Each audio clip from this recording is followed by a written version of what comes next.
I'm going to spend the next 3 nights trying to find the coolest mountain survival pod possible. But there's a problem. These huts are located in some of the most isolated and dangerous places in the European Alps. The first hut we're going to is Bivacco Bredy. It's a 7.5-mile hike to get there with 1,181 meters of elevation climb, which is the equivalent of 23,620 Big Macs stacked on top of each other. Given the danger of these huts, thankfully I'm not doing this challenge alone. I've got 3 very experienced friends who are coming on this mission with me. We started the hike in a quiet little alpine town in Italy, which apparently has a population of just 21 people. It was a cool village, and despite it being late in the day and having a really long hard hike ahead of us, spirits were high. The first few miles of the hike were relatively flat, just going through a mountain valley, making for a really enjoyable hike. It was just such a nice evening in the valley. No way! Secret survival cabin or nuclear bunker. It's a Lamborghini tractor. Sick! Despite the good progress, we knew we had the big mountains yet to come, and the hike became a lot harder as we started to climb further up the mountain, but it was still manageable. I'd give that a 7.9. There is a hole in this part of the roof. So these survival shelters are known also as bivouacs. Bivouacs are designed for mountaineers to stay overnight as part of longer expeditions, or if they get caught out in bad weather, just a place to shelter while the bad weather clears and they can carry on with their expedition. But due to that, you don't reserve a night in a bivouac. You just turn up and it's first come, first serve essentially. So, oh my God, knackered. With all of these huts, we don't know whether we're going to be there alone and whether we'd be able to get a bed to stay overnight. I'm sure if there are other people, we'll find a way, but still, we don't know who's going to be up there and if we will get a bed. Look at these views. Oh, follow the arrows. The landscape on this hike as well is so different to some of the other hikes we've been on. It's a lot more grassy. Almost feels like being back in the UK. Given there's no running water at the huts, we filled up at a stream before getting there and carried on with the last push up the mountain before getting to the hut. This is not the most technically demanding route, but I am absolutely gassed. This is hard work, really hard work. I think because of the altitude now as well, the air's thinner, it's making it a lot harder to breathe. What's crazy as well is that each hut we go to in this video gets progressively in more extreme terrain and harder to get to. No way! It's the hut! We see the hut! Pointing it over. Oh my gosh! That's where we're going. That looks so sick. Oh my gosh, this looks really cool. Do you see any lights in the cabin? Does it look like anyone's in there? It looks pretty dark to me. Wow, this landscape is crazy. After almost 3 hours of difficult hiking, we'd nearly made it to the hut. Why do I feel like there's someone in the window? I know, that's what I was thinking. Oh no. Yes, we're here. We're almost here. There it is. Hut number 1. Oh, there is actually people there. There's people in there. Ciao. How many beds? How many beds? 6, sir. And there's 4. We are 4. Okay. Oh. Oh my days, there's a dog as well. Okay, there is 4 other people in the bivouac. There's 4 of us and 6 beds. So we're gonna have to top and tail. As these huts are first come, first serve, we had 2 beds between all 4 of us. It was gonna be a cozy night in the bivouac, but we needed to get inside to make some food and to get warm. It was really cold out. I tried breaking the ice with our neighbours, but that didn't work. Smells nice.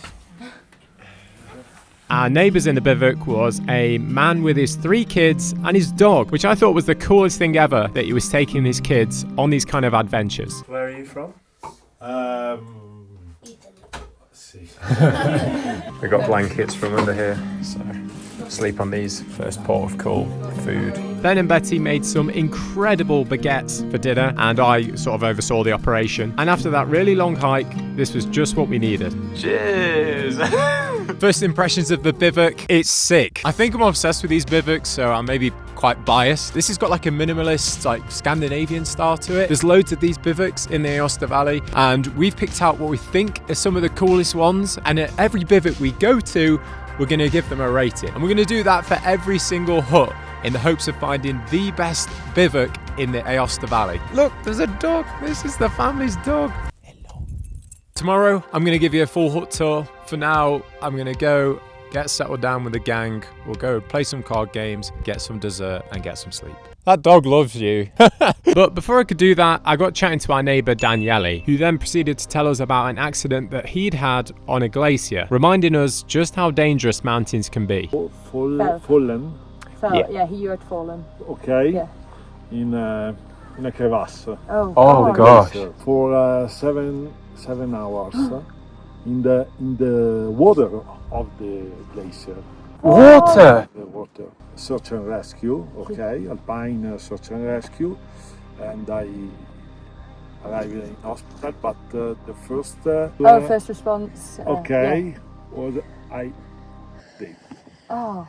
Yes. No! Jeez. So you were dead. I'm very lucky. But after 20 days, okay, I went back to mountain. Oh, Really? Oh my gosh. that would have put me off for life.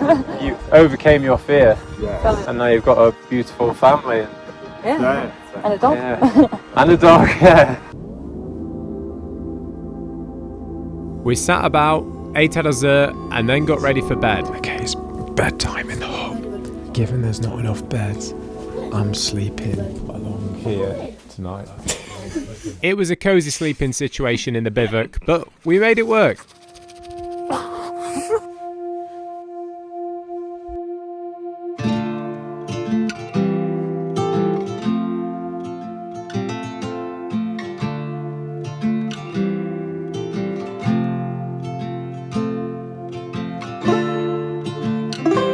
All things considered, that was a pretty good night's sleep, to be fair. It was so nice having the massive window next to where I was sleeping. Last night I was watching the stars, and then this morning it meant I could just watch the sunrise without getting out of bed. Score. There's a lake down here, so I'm gonna go and fill up my bottle, wash my face. When I was sleeping last night, I kept hearing like a crunching when I was turning my head, and I was like, is that my neck? I'm like, am I having some issues with my neck? What's going on? And then I realised it was all my Nutella Be Ready bars just being squashed. Sure, they'll still taste pretty nice. Look at this. Daniele and his family have just come back into the hut after going for a walk. The dog's outside. Can I pet that dog? Can I pet that dog?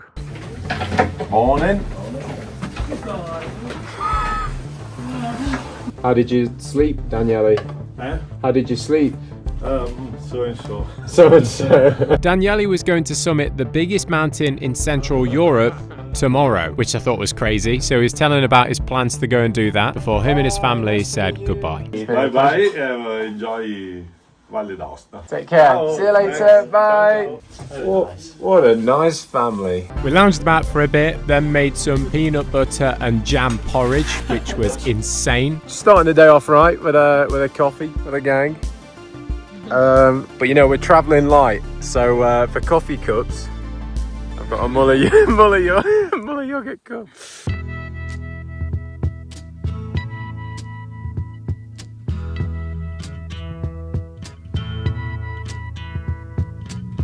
There's something happening here, but what it is ain't exactly clear. There's a man with a gun over there, telling me I got to beware.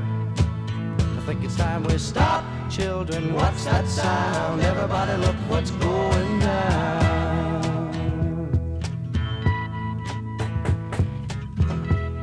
Yo, what's up, MTV Cribs? Right, we're gonna do a bivouac tour of Bivacco Bredy. This is the entrance area. You put your shoes down here, there's some cleaning equipment. So yeah, you can hang your shoes up on the pegs, standard stuff. Come on in, come on in. Now, the first thing you'll notice is the party piece, this massive pane of glass looking down into the valley. But we'll start from the back, no we won't, we're gonna carry on here. So currently, at the minute, this is in party mode.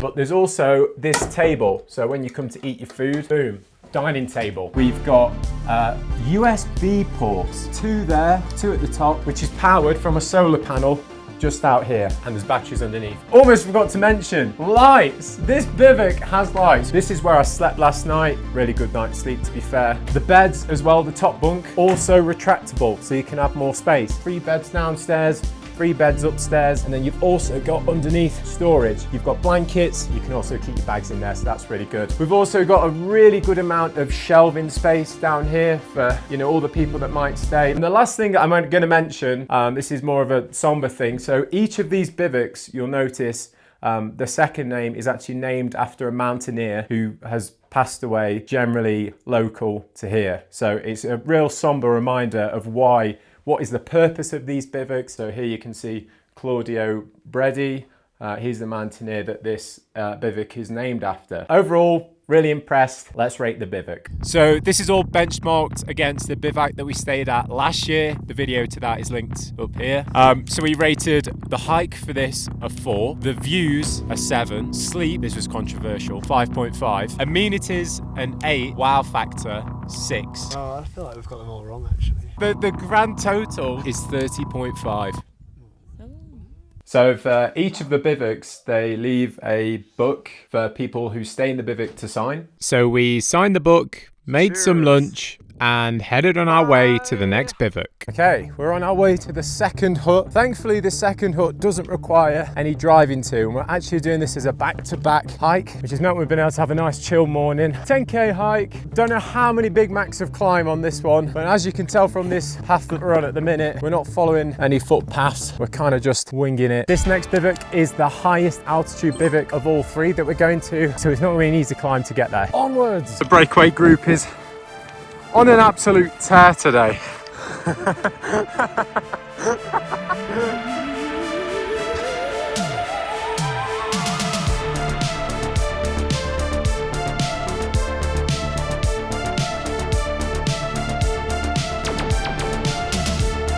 We're in like the center of the Alps right now, so I'm going to point you out some of the biggest mountains. The views here are insane. Over there is, I think that's Gran Paradiso. These mountains here, that's the Monte Rosa. There's like 10 different peaks, and that is the Matterhorn. Crazy. That right there is a Ford Fiesta.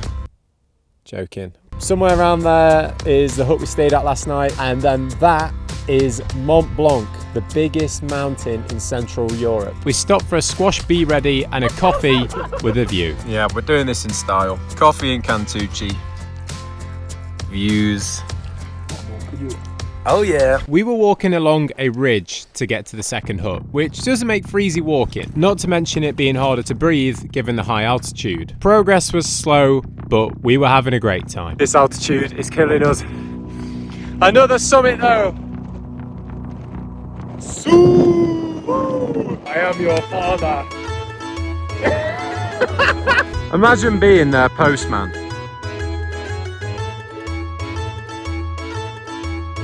All the way down there. Whoa! No. Oh! Harry just said, "Whoa, have you seen that goat there?" It's a statue, mate. I don't want to say the camera's not doing this justice, but this is some of the most incredible scenery I've ever seen. Personally, I think these bivouacs get increasingly crazy as we go through this video. This next one is no exception. Again, the camera's not doing the size of this mountain justice that we're about to go up, but damn, it's gonna be tough going, especially at this altitude. The air's getting thin. We're running late on time as well. It's now 6:15. We're all bonking, all almost out of water. We're hoping that we can get some water just over this ridge here. There's a lake, but that doesn't necessarily mean there's a running stream, because we need water to make food. There was no stream, so we just filled our bottles up in the lake. I don't advise drinking lake water, but we had no option. This is such hard going. Almost at 3,000 meters, fully laden with like 2 liters of water, camera equipment, all the clothes. My legs are burning. We're so close. Just gotta keep pushing on. Oh! The hut!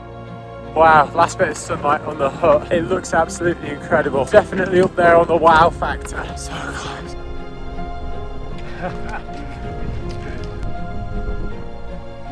So we're going up to the summit, and then we're going to go back down the ridge to the hut, which is there, and getting its last bit of daylight. It looks so small. I don't even know how many beds are in this one. Hopefully at least 4. The mountain was getting steeper and steeper, and the air was getting thinner and thinner. It really was the last push to the summit, but oh my days, it was worth it.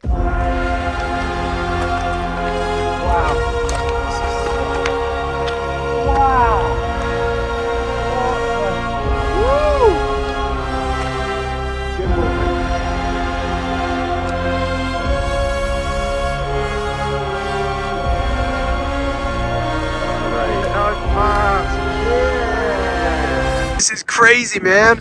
Whoa! Last little push now, down this ridge, drop down to the hut, and then some pasta, please. Hooray! Let's go!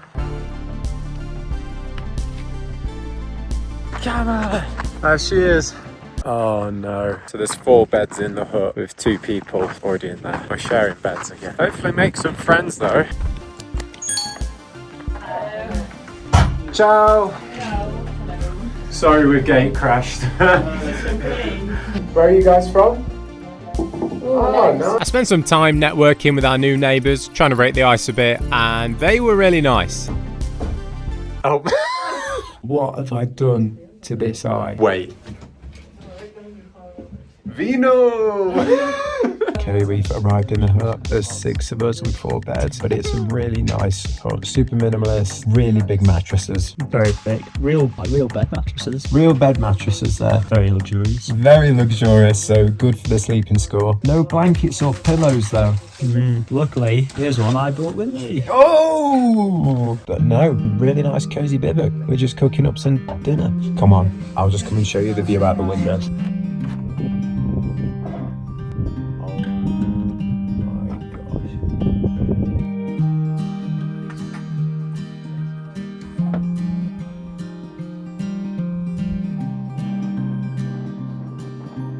After what had been a harder hike than we'd expected, we spent the rest of the evening just chilling out, eating some really nice food,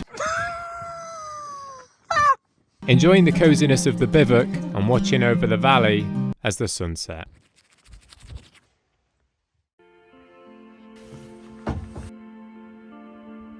We've just hiked up onto the ridge. The bivouac is just down here. It's 6 a.m. and we're going to watch the sunrise. But while we do that, I'm going to tell you about the sponsor of this video, Surfshark, the virtual private network that securely encrypts your internet and allows you to connect from one of over 100 countries. This protects your data from hackers and trackers, but also allows you to access and unblock streaming services. For example, using Surfshark, I have full access to the streaming giant Hulu, which isn't actually possible in the UK.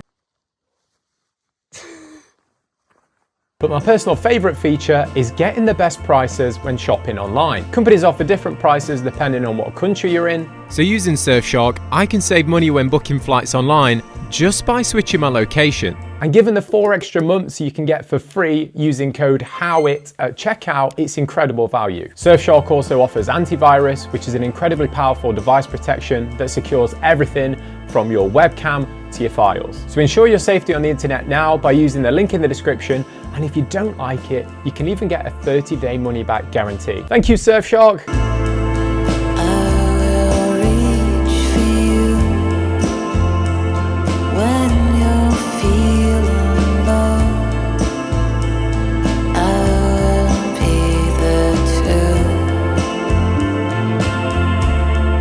Wow, what an incredible sunrise. I feel like I'm a sardine. I feel like I've been in a tin of sardines all night.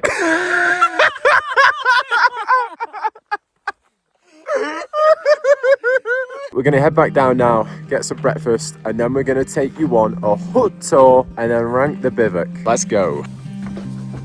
This is the view from inside the hut this morning.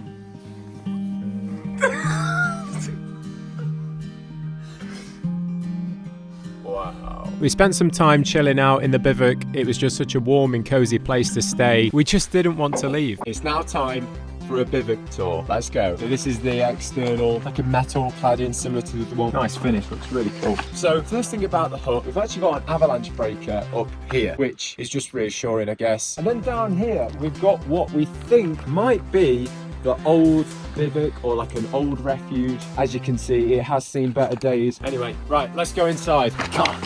Here's the entrance. Really like industrial sized door. Good for keeping the warmth in. So yeah, we've got carpet throughout the bivouac. So there's some food here from other people that have been and stayed. First aid kit up here. We've got some shelf space for cooking. More baggage space down here. And then down at this bottom drawer. Come on, have a look at this. We've actually got a gas stove. There's no gas for it, but if you bought your own gas, you wouldn't have to bring a cooker up, which is nice. This bloke seems cool. Not read the book, and that's the box for the stove. We've actually got here a mushroom risotto, which is funny because there's not mushroom in here. It's cozy in the bivouac. But come on, let's take you into the main bedroom. Here we've got a nice dining area, and then this is everyone that stayed in the bivouac last night. Obviously, you know Ben and Betty. And then these are our neighbours. Definitely the coolest neighbours we've ever had in a bivouac. This is Sophie and Timo. Great people. Did you enjoy staying in the bivouac last night? Yeah, definitely. It was really nice. Nice views, nice window to look out of. Yeah. Let's show you out the window as well. This is like really the centerpiece of this bivouac. Just look at the views. Wow, incredible. And then the sleeping situation. These are the best mattresses we've ever seen in a bivouac. I don't know about you guys. Yeah. Really good mattresses, solid beds, but there's only 4, so it's and there's 6 of us in here, so it was a cozy night last night. That's the bivouac. Just writing a message in the book before we leave. It's now time to rate the bivouac. Have we all had a good stay in Bivacco Alessandro Panzo? Yeah. Pansa. Yes. Yeah? Yeah. Great. We rated the hike a 6, the views an 8, sleep a 6, amenities a 5, and wow factor a 7, bringing the rating for this bivouac to a 32 out of 50. Which is controversial because we actually all think the last bivouac was better than this one. Alright, you guys are heading up to the nearby mountain now, aren't you? Yeah, sure. Good luck on your hike. Enjoy. Yeah, thank you. And yeah, nice meeting you guys. Yeah, same. Ciao. Ciao. The third and final hut we're going to is Bivouac Gervasutti, which is located on the eastern face of Mont Blanc. Mont Blanc being the tallest mountain in Central Europe. The hike up to the hut has 1,200 meters of climb, which is the equivalent of 3.626 Eiffel Towers. That's a lot of climbing. And the Bivouac Brigade has gained another member. Name? Molly. Favourite pastry? Pano Swiss. Oh, great choice. So we started the hike in a tiny little town called Bivacco, and really early on we could actually see the bivouac from down in the valley, which kind of lured us into a false sense of security. As with most of these climbs, it was a pretty easy start, but little did we know this was going to turn out to be the hardest hike we've done so far by some margin. Right from the start of the hike, the footpath was really well marked and it was an easy trail to follow. Things were going really well until we saw some people coming down from the bivouac, which is never a good sign. Ciao, are you into the hut? Yeah. Is it busy? No, five people. 2 Germans, 3 Italians. 2 Germans, 3 Oh, did they look friendly? The Italian ones, not. No, they are frustrating. Frustrated? Yeah, the Italian ones. No. We did something. A stupid thing, and he was. Yeah, he was not happy with it. I took the cord out to show my daughter, and he fell. He fell on in. I said, "Oh, it's dangerous." It was nothing. Oh gosh. And, Okay. They don't speak to you, so yeah. Okay. Yeah, it's fun. It's fun. Nice and And awkward. they take all the place, and yeah, it's And the pizza boy will arrive later. Thank you. Enjoy the rest of your hike. Ciao. Take care. 2 people going up. 2 people going down. Ciao. Climb's going well, following the yellow dots. That was smooth. We're coming off the grassy terrain onto the rocky terrain now, which means the gradient's getting a lot steeper. But around this point was where the differences started to show between this hike and all the other ones we'd done. From this point onwards, it was going to be a lot more challenging. This is a seriously challenging walk, but the views, oh my gosh, the views are so good. As we got further up the mountain, there was multiple stream crossings, which then turned into snow crossings, none of which we'd had to do for the first 2 bivouacs. This is why we need to just be careful, and we'll be fine. We were making really good progress to get to the bivouac and working as a team to get there safely. Despite this success though, this hike was only going to get harder and harder. Go! Who let Drake out? Thumbs up. Okay, we've got the axes out now. We're going to cross over this. We've got the axe for fall arrest, so if you slide, put all your body weight through the axe, it'll go into the snow and stop you from falling. Really important stuff. This is so cool, just watching the sunset over the Aosta Valley. Oh, this is sick. Yeah, team. Okay, quick update, gamers. The hut is up there, but now there's rain behind us, so we need to get a move on. Oh my gosh, look, there's 2 people up there. I'm assuming have been climbing that rock face. That's insane. Why do mountains find it so easy to come up with good jokes? Because they're hilarious. Hilarious. 3 mountaineers over there, I think are on their way to the hut. Us 5 over here on the way to the hut. Last one there doesn't get a bed, I think is the situation. Oh gosh, what's happened here? Just a random bag. So close. Oh, I can't wait to get there. We were in touching distance of the bivouac. The sun was setting and the rain was closing in, but we were on the last, most technical section. We were all absolutely exhausted, yet we were so close. So we made one last push to make it to the bivouac.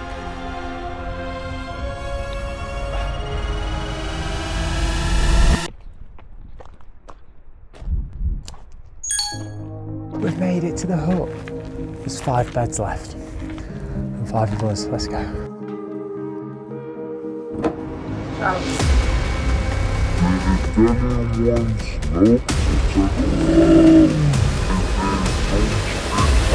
Ciao. Ciao. Wow.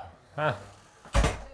So we went to the room, picked out our bunk for the night, and contrary to what we were told, the Italians just straight away started talking to us. I know that the other people... Yeah. But unfortunately, it wasn't good news. It looked like the cooker that we'd planned on using wasn't working, which is far from ideal when you bring pasta to eat. Excuse me, sorry, did you guys get the hob working? No, and I thought the pot was really dirty and gross, so I didn't use it. We've not got an option. The guy told us to check the batteries under the stove were turned on. Okay, I'll give it a go, thank you. But the battery was turned on, and the stove was still not working. We did, however, find some old gas bottles, so all we needed was a stove to put them on. Did you use a stove or something? We used our own gas cooking device. Oh, thank you so much. Otherwise, the pasta isn't that... Yeah, raw pasta's not very nice. Yeah, that's... Okay. Oh, thank you so much. Saviours. Actually. I'm sorry. Never mind, no. So instead of pasta, we had the waffles that we'd actually bought for breakfast with the toppings from the pasta. It sounds weird, but it was really nice. It's just filming the water bottles. We spent the rest of the night just lounging about in the bivouac and appreciating what is an insane feat of engineering. Yeah, we're in climbing Crocs right now. What's your name, sorry? I'm Darren. Darren, nice to meet you. I'm Chris. Chris. What do you think to the hut? It's amazing. Yeah? I mean, I'm not afraid of heights, so lucky me.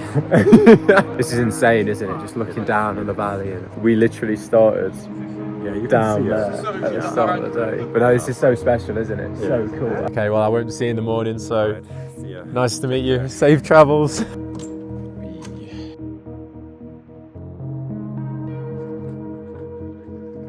Okay, it's 10 p.m. and everyone in the hut, bar myself, has gone to sleep, so we have to be really quiet. But I'll give you a full tour of the bivouac in the morning. This definitely has to be the side that everyone does their business as well. It smells like a festival out here. Okay, good night. I'll see you in the morning. Morning campers. Good night's sleep in the bivouac once again. It was quite warm with all 12 of us. A lot of rustling. I got some sleep, so that's good. But what is pretty impressive is the views this morning. Check this out.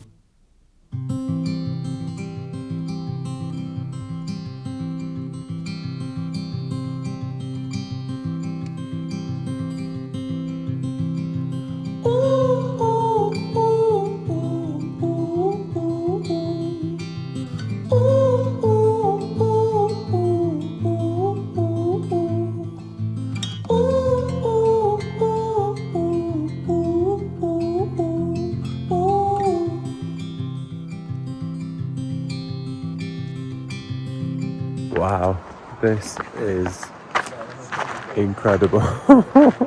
There's our German friends on the way down, and then I think those are the Italian people that are in the hut. It's 6 a.m. and everyone bar us has left the hut. Everyone's up and at 'em. Wow, what a morning. What a morning. Anyway, let's give you a house tour of the bivouac. Yo, what's up? Welcome to our bivouac. Come on in. Right, we've got, what do you call this area where you take your shoes off? There's a name for this sort of arrangement. Anyway, you take your shoes off here and you slip on, would you believe it, a pair of Crocs. Once you come through the entrance, you've got the dining area. But first we're gonna go into the bedroom. This is where the magic happens. Bedroom light on. Whoa, okay, right, here we go. So there's 12 bedrooms. They all come with a pretty thin mattress, and we've got a pillow and a blanket each. Point of advice, if you do come and stay here, get the middle bunk. There's more room and the best views. Come on, check out the views, check out the views. Wow, that is actually so sick. Imagine waking up to that, incredible. There was 12 of us in here last night. I slept okay, but some of my teammates, they didn't fare so well. We've got some hooks here for hanging up your stuff. It's nice and spacious and on par with some hotels, definitely. Slip the Crocs back on. There's a rogue pair of underwear. Oh no, I've just touched it. Let's go to the living room. So this is actually a second exit, more Crocs down here. And generally, I think this is the toilet area. But I mean, talk about a lavatory with a view. This is about as good as it gets. Okay, let's go. All right, say hello everyone.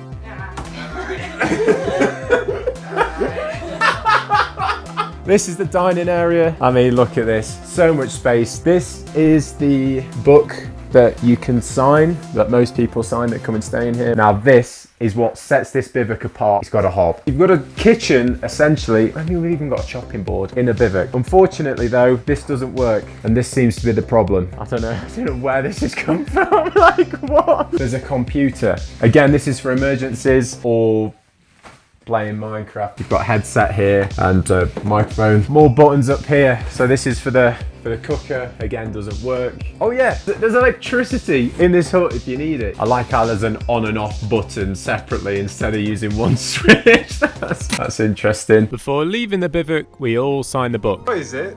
I think it's like appreciate like what you like. Oh, things you appreciate. I mean, I do appreciate Coca-Cola. And then we rated the bivouac, and it actually scored the best of all 3 that we'd been to in this video. But realistically, none of these scores matter. Having had so much fun over the last 3 days staying in bivouacs with the most incredible scenery and architecture, it's easy to forget that these aren't Airbnbs. They are survival shelters. There for when people need them the most.